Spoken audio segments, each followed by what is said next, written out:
এখানে বলা ভালো যে আমি নিজেই এই মামলাগুলোই আর্গুমেন্ট করব। ইতিমধ্যে বাংলাদেশের মাননীয় প্রধান বিচারপতি জনাব জুবাইর রহমান চৌধুরী নারী ও শিশু নির্যাতন দমন আইন সংক্রান্ত মৃত্যুদণ্ডাদেশ কনফার্মেশনের রেফারেন্স এবং এই ধরনের মৃত্যুদণ্ডের রায় থেকে কোনো ফৌজদারি আপিল, জেল আপিল মঞ্জুরির আবেদনপত্র এবং এই ধরনের মৃত্যুদণ্ডাদেশ রায়ের থেকে অন্য কোনো যদি বিবিধ বা ফৌজদারি রিভিশন মামলা যদি থাকে কিংবা রুল থাকে, আবেদনপত্র থাকে, সেগুলো শুনানির জন্য পূর্বের সিদ্ধান্ত অনুযায়ী একটি বিশেষ বেঞ্চ গঠন করেছেন। এই বেঞ্চটি আগামী 14ই জুন 2026 তারিখ থেকে কার্যকর হবে। কিন্তু আপনারা জানেন যে আমাদের যে কোনো মামলা কার্যতালিকা আসার আগে তার পূর্ব কর্মদিবসে তালিকাটি নির্দিষ্ট হয়। সেই হিসেবে এই সপ্তাহের আজকে হচ্ছে শেষ কর্মদিবস, বৃহস্পতিবার, এবং আমরা প্রত্যাশা করছি বিকাল নাগাদ এই যে বেঞ্চটি মাননীয় প্রধান বিচারপতি গঠন করেছেন সেই বেঞ্চে নারী এবং শিশু নির্যাতন দমন আইন সংক্রান্ত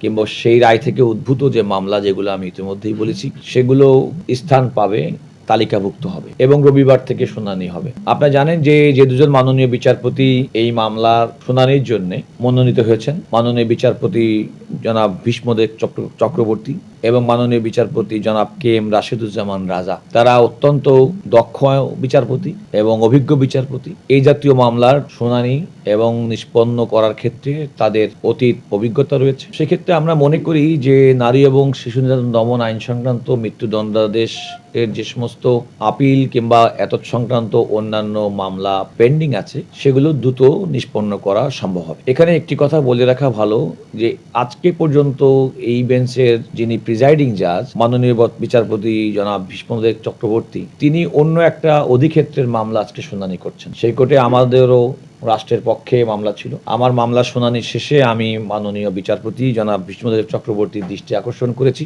এবং আমি বলেছি যে আগামী রোববার থেকে যেহেতু আপনার এই অধিক্ষেত্র পরিবর্তন হয়ে ফৌজদারি মৃত্যুদণ্ডের কনফার্মেশন রেফারেন্স এবং ডেথ রেফারেন্স শুনানি হবে, সেক্ষেত্রে আমাদের অফিসের পক্ষ থেকে আমাদের কোনো আইন কর্মকর্তা কোনো রকমের কোনো মামলায় মুলতবি গ্রহণ করবেন না। এখানে বলে রাখা ভালো, মৃত্যুদণ্ডাদেশের সংক্রান্ত এই মামলাগুলো রেফারেন্সটা কিন্তু পরিচালিত হয় অ্যাটর্নি জেনারেল অফিসের মাধ্যমে। সুতরাং এই মামলার মূলত অ্যাপিলের উদ্বোধক এবং মামলা পরিচালনার শুরুটা হবে আমাদের মাধ্যমে।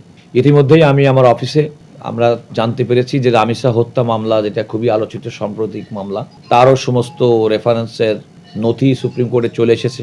এ সম্পর্কে আপনাদেরকে আমি আগেই জানিয়েছিলাম এবং সেই অনুযায়ী আমরা আশা করছি হয়তো যে দ্রুত পেপার বুক সম্পন্ন হয়ে যাবে। দ্রুত পেপার বুক সম্পন্ন হয়ে গেলে আমরা প্রত্যাশা করতে পারি হয়তো যে রবিবারে এই তালিকার মধ্যে এই মামলাটিও আসতে পারে।